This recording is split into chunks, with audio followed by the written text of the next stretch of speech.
阿垮原少年、创作仔女白安、创作歌手陈零九、娄俊硕、艾维，以及本土天团911、超人气天团9人等15组的歌手甲团体，就是这次齐名之夜演出阵容。在宣传记者会上，也特别邀请到阿垮原少年的队长黄风明来献唱。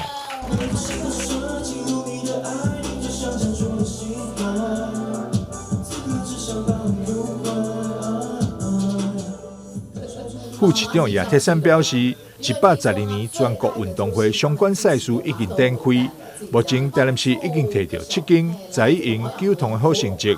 为扩大民众参与，市府规划办理2场以市民为主题音乐晚会，邀请大众介意名称演唱，为开幕活动暖身。今年的全国运动会，那其实35个项目当中，已经有7个项目已经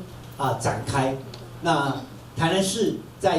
7个项目的成绩其实非常非常的亮眼。我们目前已经有拿到7金、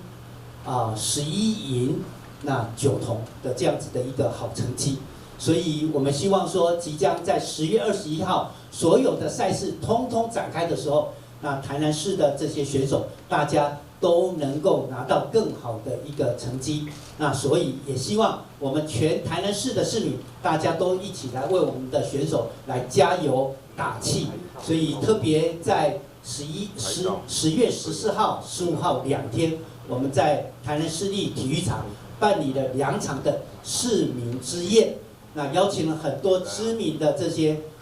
歌手啦、告五人啦，那包括目前非常夯的原子少年等等很多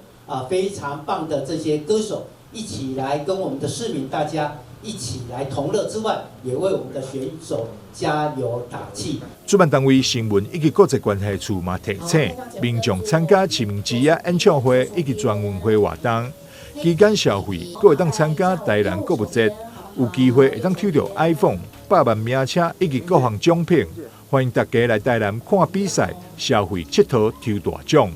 记者张秀仪采访报道。